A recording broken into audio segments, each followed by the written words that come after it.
বাংলাদেশের ক্রিকেট খেলোয়াড়দের common সেন্সের level যে কোন পর্যায়ে রয়েছে সেটি আজকে আরও একবার দেখা গেল ইন্ডিয়া এবং বাংলাদেশের মধ্যকার এমার্জিং এশিয়া কাপের সেমিফাইনাল ম্যাচে। একেবারে সহজে জেতা ম্যাচ তারা টাই করে বসে এবং শেষ পর্যন্ত সুপার ওভার খেলতে হয়। দেখেন আকবর আলী তিনি অধিনায়ক কত বড় বাম্পের একটি ভুল করেন। ভারতীয় ব্যাটসম্যানরা যখন 2 রান নেয় তখন কিন্তু তিনি সহজে বলটি দ্বারা স্ট্যাম্পে কিন্তু নিয়ে গিয়ে তিনি স্ট্যাম্প ভেঙতে পারতেন বা আউট করতে পারতেন। সেটা না করে তিনি স্ট্যাম্পে বল থ্রু করেন এবং ভারতের প্লেয়াররা সহজে কিন্তু তৃতীয় রান নিয়ে নেয়, যার কারণে একেবারে জেতা ম্যাচটি বাংলাদেশের নাগালে বের হয়ে যায় এবং ম্যাচটি টাই হয়। তবে এই ম্যাচে কমন সেন্সের চেয়ে সবচেয়ে আরেকটি বিষয় খুব ফুটে উঠেছে খেলোয়াড়দের, বাংলাদেশের খেলোয়াড়দের কমন সেন্সের পাশাপাশি আরেকটা বিষয় জোরে সোরে উঠছে, সেটা হলো যে ফিক্সিং কাণ্ড। কারণ আকবর আলী কিন্তু সে একটি ভুলই করে নাই, এর আগে সে একটি সহজ ক্যাচ কিন্তু মিস করে। ইনিংসের 18তম ওভারে সে একটি সহজ ক্যাচ মিস করে এবং তারপরে এই স্ট্যাম্পিংটা সে করে না।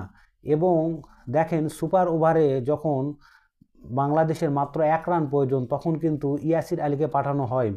ইয়াসির আলী এসেই কিন্তু 6 মারার চেষ্টা করে এবং কিন্তু ক্যাচ দিয়ে কিন্তু ফিরে যান। এবং তারপরে আকবর আলী যখন আসার পরে 1 রান প্রয়োজন, দেখেন তারপরেও কিন্তু সে ব্যস্ত হয়ে পড়ে এবং 6 বা 4 মারার চেষ্টা করে, কিন্তু ভাগ্যক্রমে বলটি ওয়াইড হয় এবং বাংলাদেশ জিতে যায়। যদি সে স্ট্যাম্পিং হতো তারপরও বাংলাদেশ জিতে যেত, কিন্তু ওয়াইডের কারণে। এই আরও অনেক কারণ, যেমন জিসান আলম সেও কিন্তু একটা ক্যাচ মিস করে। 4-5 জন প্লেয়ারের এই খেলা দেখে তাদের কমন সেন্সের অভাবের পাশাপাশি এই বিষয়টা এখন জোরে সোরে উঠছে যে এই ম্যাচে কি ফিক্সিং কাণ্ড ঘটেছে কিনা। বিশেষ করে আকবর আলীর উপরে এই সন্দেহের তীরটা সব থেকে বেশি আসছে।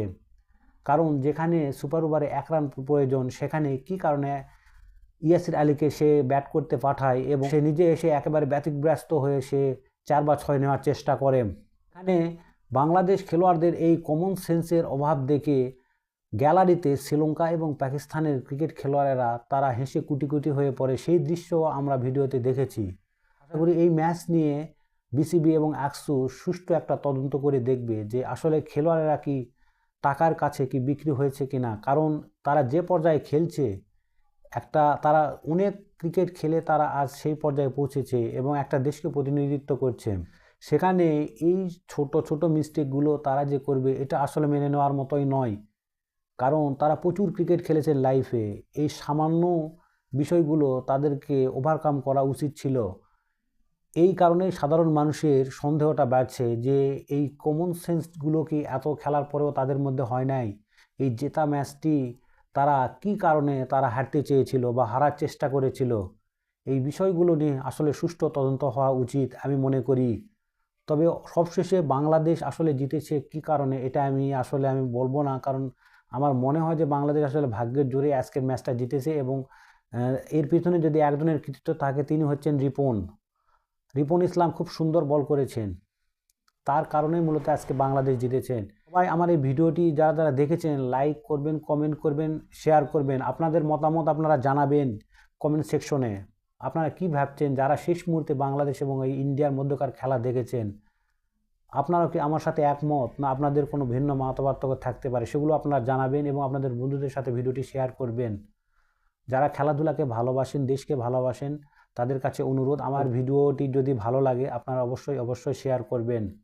সকলে ভালো থাকুন, শুভরাত্রি।